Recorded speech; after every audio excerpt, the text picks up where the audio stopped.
اونی که عشق منو کشت خودش اینو خوب میدونه. همه چیمو پاش گذاشتم که نرم و تنها بمونه. واسه چشاش میمردم اما اون نخواست بدونه. نمیدونم واسه چی نمیخواست پیشم بمونه. مرتضی سرمدی. دارم میرم واسه همیشه، با تو بودن عمرن نمیشه. سزای کار تو همینه، تنها باشی واسه همیشه.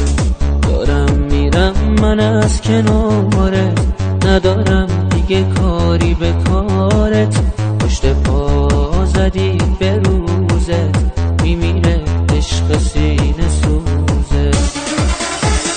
کی واسه چشات میمردش، کی واسه قصه میخوردش، کی تو رو با همه قصه و غمها و درداش عشق رسونده.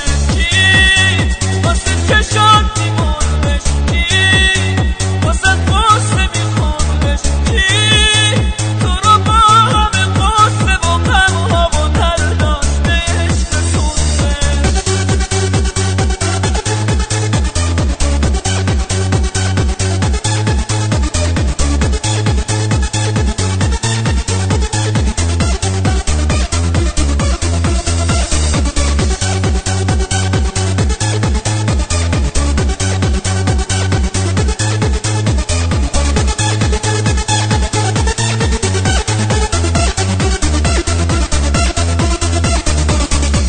رسیدن به تو که افسوس به تباهی میرسیدم.